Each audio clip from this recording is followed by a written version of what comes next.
All right.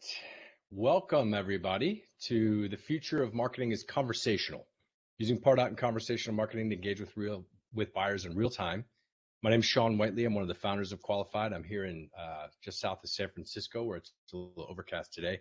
And really, today we're going to talk about sort of how the world has changed and how your buyers have different expectations and how you need to evolve your demand gen processes and your sales processes to adapt to this new world. We're also going to show you an example, a live example of sort of how this works in practice. So if you think about the world we live in today, your buyers have different expectations than they ever did before, right? And I'm not talking about COVID. I'm just talking about the consumer services that we use every day. I actually went into my own Amazon account, my own Netflix account, my own Spotify account. And yes, that's the recommendations that I'm getting. Amazon knows that I've got 2 daughters and they love Barbies. They know that my wife and I are tired and we drink a lot of cold brew. And they also know what I like to read, autobiographies and war books. So they know that about me. So when I go to Amazon, that's what I see. It's not a generic static website. It's my Amazon website, right? Same with Netflix. They know I watch The Blacklist, so they think I might like The Social Dilemma and Fisherman's Friend. Not sure about that algorithm, but you get the idea. Spotify actually knows my top genres, my top artists, and they even identified me as in the top 0.5% of Steely Dan listeners. And I'm not sure whether or not to be proud or embarrassed of that fact. So what does this mean, right? So, look, B2C websites have all evolved to meet this new bar, right? If you're a small retailer or a photographer, you can go to Squarespace and you can get an awesome, beautiful website with all of the things you need to run your business. If you're a medium or a small retailer, you can go to Shopify. It's got all of the e-commerce infrastructure that you need to hook into your inventory, to do shipping and receiving. It's got everything you need built right into the website. Or if you're a large retailer like a Puma, you can go to a big content management system like Salesforce Commerce Cloud. So in the B2C world, websites have evolved, but B2B websites, we're still relying on forms, right? And the problem with forms is simply they just don't work anymore. Now, I'm not saying take forms off your site. What I am saying is you're lucky if you get 5% of the visitors to fill your form out. Of that 5%, 38% of those people are going to ghost you. And it also takes us an average of 4.3 days in B2B businesses to get back in touch with a buyer who is actually interested and engaged with our brand and on our website at some moment in time.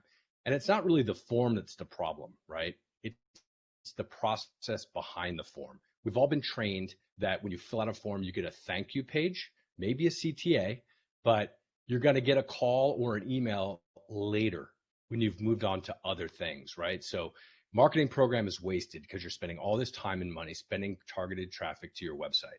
When they get to your website, you're giving them a bad experience because you're sending them away when they actually were interested in speaking with you potentially.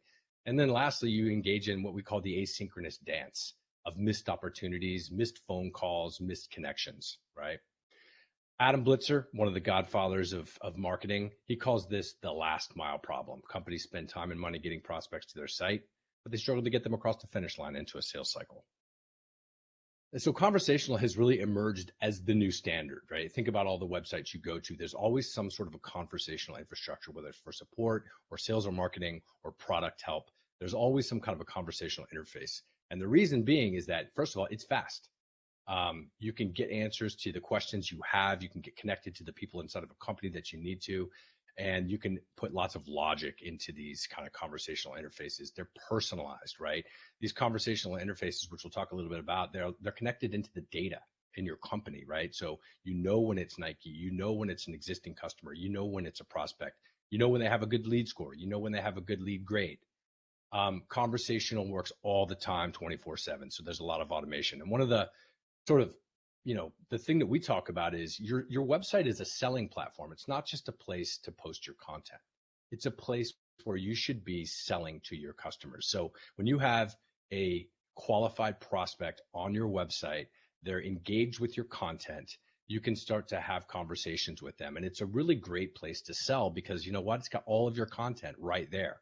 So you can sell in context of what somebody happens to be looking at. So in the conversational marketing world, you've got a messenger that's connected to the data in your go-to-market systems, but also gives you the ability to sell to qualified prospects right on the website.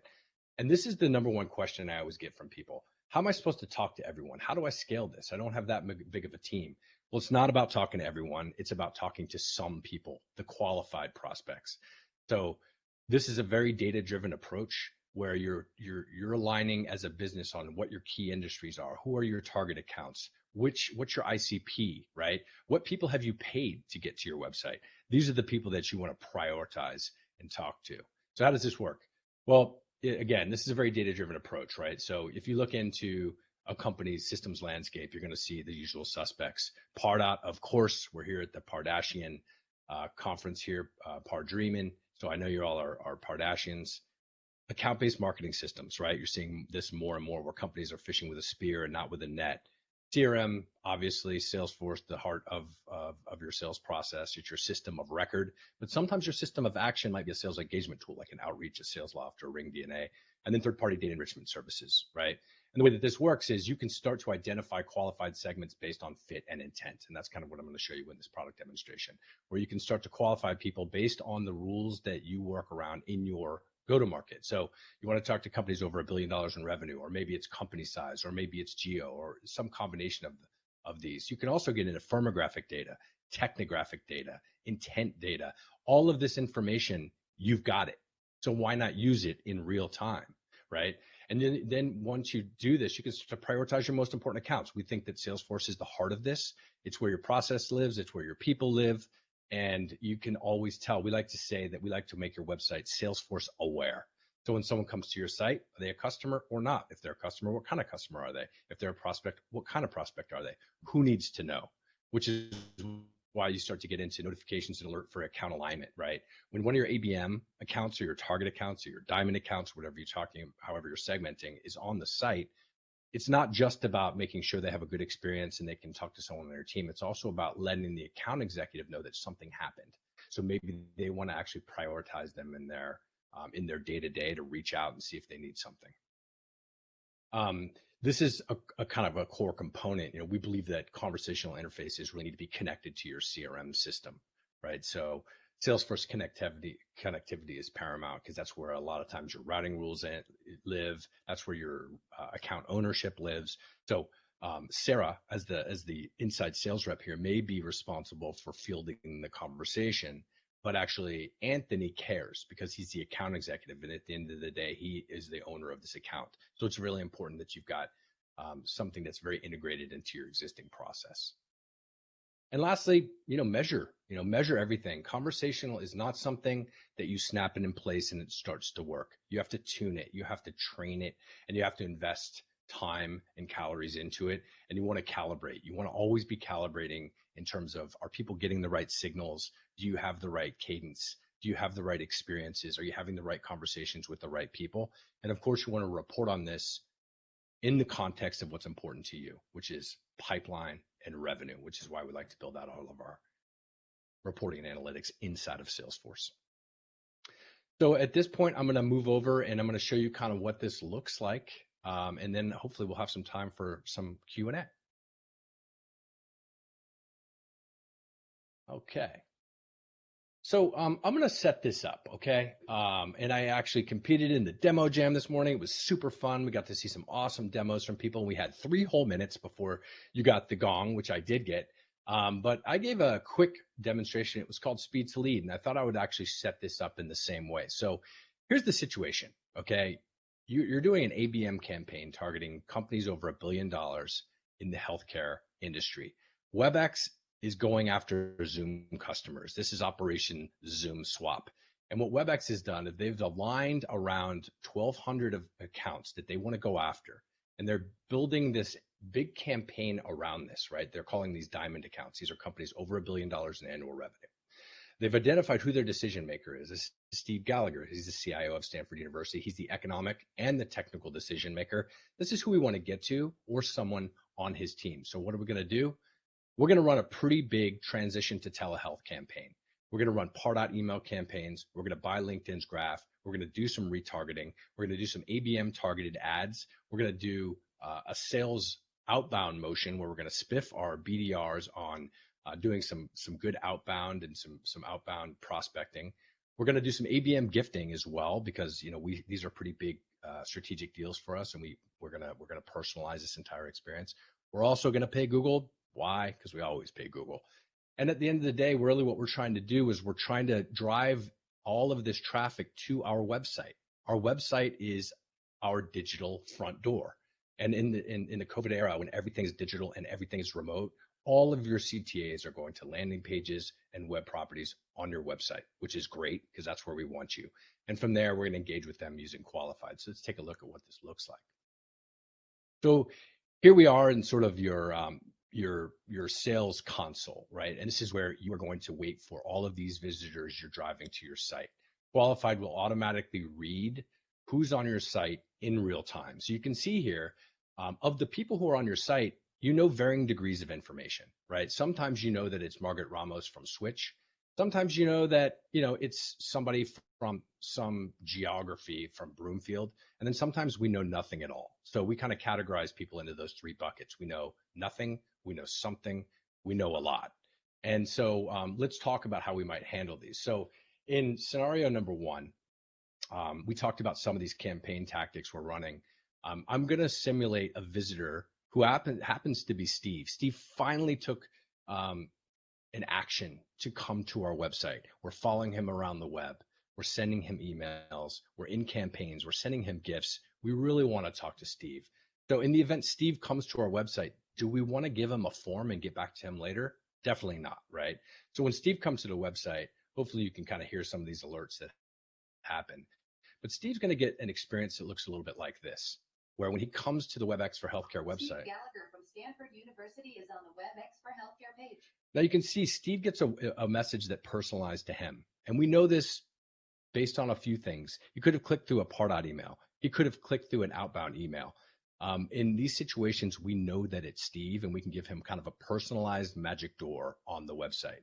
Now, what's kind of nice here is now Steve sees some people that are here. He can chat with us, and he can also browse the website. Now, what's really interesting now is you'll see here, this is a qualified visitor. These are all kind of unqualified. They're going to get automation. We'll cover that in a minute. But this is a qualified visitor. So this got qualified and routed to somebody on my team. And what's really interesting about this now is we can start to really sell on the website now. On the right-hand side here, what you'll see is we've pulled in all of this information about Steve that we have inside of Salesforce. So we see that the reason he got this experience, he's an A+ in Pardot. He's a strong fit for us. He's a diamond account. We pulled in some information from his contact record, and this is really important, right? Companies who have an account-based motion, they want to understand everything about the account. So the name, the tier, who's the owner, who's the BDR, who's the CSM, who's the support rep. Are they an existing customer? This is really important, right? Because that means if they say, yes, we're already through procurement. Thank you. I don't have to go through procurement again. This is the SKU they have from us. They're happy. They have a customer health score of green. There's also lots of upsell opportunities and cross-sell opportunities. In fact, we even have an open opportunity with these guys for 1.2 right now, which is awesome. And of course, Pardot, we can pull this information right out of Pardot. We can push and pull in real time from Pardot. We can see we're pulling out his score and his grade and his title and all this information right out of Pardot. So now that we kind of know who we're talking to, we can actually engage Steve in a conversation. But before we do, we can actually see what Steve is doing on the website. So I always kind of talk about the analogy of a retail store. When you walk into a retail store and someone runs up to you and asks you, hey, can I help you? It's not a helpful interaction. I just came in the store. I don't know what you have. But now that they've kind of like browsed through the website and you've seen what they've been doing and they've kind of stopped here and they're looking at this Mercy case study, what we can do is we can actually reach out to Steve and we can say, we can have a canned response if we want. And I can say, hey, we're here to answer any questions you may have. Or we might even want to do something even more personalized to where he is on the website. So maybe we have something like this Mercy case study where it's like, hey, if you like that, we've got it. I can talk to you more about this if you are interested, right? And at this point, Steve's like, okay, great, I've got you. Let's hop into a conversation, and Steve can start asking questions. Have some questions. I'd love to understand pricing, packaging, GDPR, and how you are better than Zoom. HIPAA is obviously important, right? And these are a lot of questions. And at this point, I can continue to have this chat interaction with Steve, Or I can say, why don't we lob this to a call? Let's hop on a call. And we've got telephony powered by Twilio right in the platform here. So I can say, hey, I can call Steve. I can connect over the web. And on Steve's side, he can either take it over the web, or he can even put in his phone number if he's on the go. And this is going to patch it right through to his phone. So if you can hear this, this is my phone number ringing. And now we're on a call and we're selling. Hey, Steve, great to connect. Understand you have some questions. And now we're selling on the website. So this has gone from one of my target accounts engaging with one of my campaigns, going to the website. I've engaged him with context. We have shared context, we have telephony, we have messaging. And after this interaction is done, I can set this to working contacted, and I can actually upload this right into Salesforce and Pardot, or some combination of the both. That's kind of one interaction. At the end of this, maybe I set a meeting or something like that. Okay. So that's kind of like one type of engagement, and that's kind of a known visitor. But what about people that we don't know?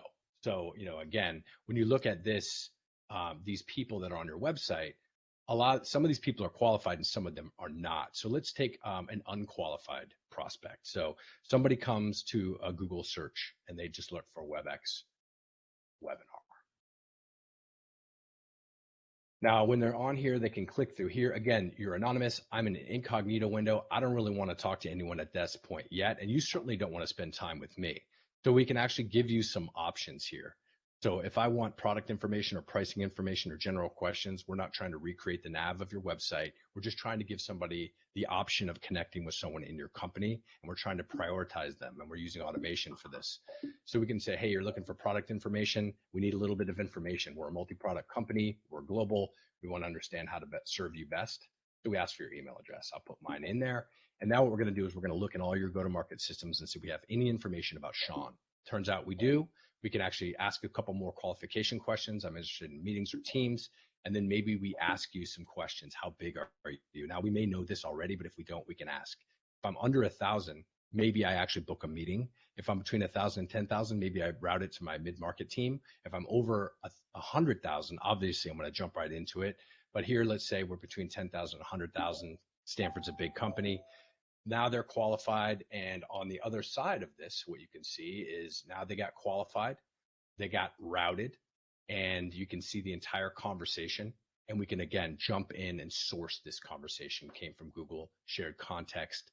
We know exactly what we should be talking about and who we're talking to. These are kind of two examples of how you would greet a qualified diamond account that you're really trying to get connected to, as well as somebody who you're not sure who it is. So you can use automation to qualify them and see if they're somebody that you want to talk to or how you want to prioritize them in terms of your attention. And we've got, of course, a lot of, analytics in our system. Again, this is kind of qualified information. You've got, all these conversations and prospects that you're creating in Pardot, rep availability, which of your team is really kind of jumping into these conversations. And of course, there's a learning model under these experiences. So we can start to make recommendations about how you might do things differently in terms of these experiences you're putting on your website. But more importantly, you can start to look at things like, of these target accounts, these 1,200 diamond accounts, how am I doing here? Like, how many of these targets have we engaged with? How much pipeline have we generated from which accounts? How many conversations have we created? And at the end of the day, we can also do this in B2B MA, right? I know we're Pardashians, we're all pretty savvy with this, and you can start to see of my sort of target accounts, which ones am I really engaging with? How many opportunities? How many contacts am I created? What's my engagement score, and so forth? So I know I've covered a lot of things. Why don't I pause right here and see if I have any questions from the audience? Hey, Sean, Mohammed posted in chat relating to privacy and compromise. Yeah, absolutely. That's a pretty common question that we get. So we, of course, we run on the trusted Salesforce platform. We are certainly GDPR and CCPA compliant. We're not doing anything crazy here. When you build out these experiences, really, you're never actually doing anything without permission, meaning If somebody comes to your website and you know who they are, that's because they've given you their email address. And that could have been a Pardot email address. For instance, we read the Pardot cookie. So they've given us their email address. So, PII is very, very important, obviously. And when somebody gives us an email address, then we can greet them by name and we can create a personalized experience. If we don't know them, they're going to actually give us their email address. So you'd have to ask for it, right? And in terms of the live view, that's a common question we get as well. The live view, what some of the things we've done on the live view is that when you're on this live view of a website visitor, right? If somebody types something into a field, it's blocked out, so we can't see it. If someone types in any PII, it's blocked out in this live view. So we've got plenty of customers in Europe, and we're SOC 2 Type 2 compliant, but we've never had any problems around data privacy or any issues around that. But good question. It's a super important topic, and at our company, trust is our number one value, just like Salesforce, which is why we pay so much to run on their platform. And again, this whole solution is GDPR and CCPA compliant. Awesome. Yeah, the live view was the follow-up question to that, but you went ahead and answered that, which is awesome that it blocks some of that stuff out automatically. Super important. Yeah, absolutely. And all we're really doing here, I'm sure that those of you who have heard of full story, it's the full story. So we're just visualizing, just like Google Analytics has been doing forever, we're just visualizing real-time website visitor behavior. But if somebody ends up typing into a field or something like that, it's blocked out, so you can't see it. So, and again, these experiences that you build, these are totally up to you in terms of how you built them, right? That experience I just showed you was the kind of Pardot A+ target accounts, right? So these are my target accounts. We read these target accounts right out of the core of Salesforce. So if you decide that these are my named accounts or my retail diamond accounts, you can decide what those are. And then when you build out these experiences, you can decide how they run and when they run. It's totally up to you. So right now we're saying if you're an A+ prospect in Pardot, we're going to greet you by name if we have that. We're going to qualify and route that for a conversation because they're obviously qualified. They're a diamond account. We're going to send alerts to our team. We're going to send a Slack alert. So we make sure that we've got good alignment. For instance, if Medtronic is on the site, we're going to go ahead and send a notification. For instance, the Stanford one I showed you earlier, we can shoot a notification in Slack. And then after that, if we're available, we're going to start a conversation. If not, we're going to go ahead and book a meeting. And this is, these experiences can get pretty heavy with logic, right? So this is kind of an example of, this is the experience builder, and you can have a lot of different blocks in the step.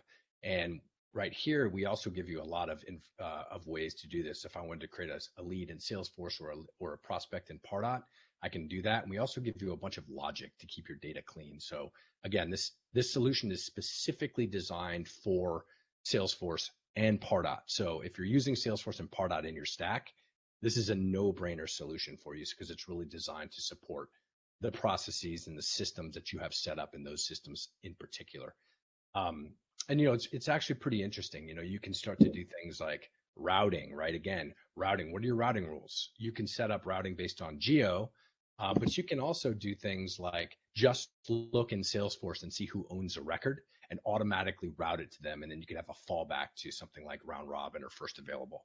So this is, again, a system designed to snap into a B2B sales process running on Salesforce and Salesforce Pardot. Thanks, Sean. I got another question for you in the Q&A. Can we display and let the prospect know what we're going to capture as part of a cookie? Can we have options for what info the prospect wants to share by way of a checklist? Yeah, absolutely. So you can do whatever you want. When you build out these experiences, what a lot of people do is they may put something in a message right here. So for instance, you could pop up a message, and you could say, we are, if you'd like to understand, the information we are collecting and how we use it, go here, right? And that would have like qualified.com, privacy, cookie policy, and I may have some language in my cookie policy. So you can do, again, anything you want to be very transparent with people about what information you're collecting, how you store it, and what you actually do with it and who it's shared with, right? So a lot of people, especially in Europe, choose to do this. Another way of doing this is to actually add this to your existing cookie policy.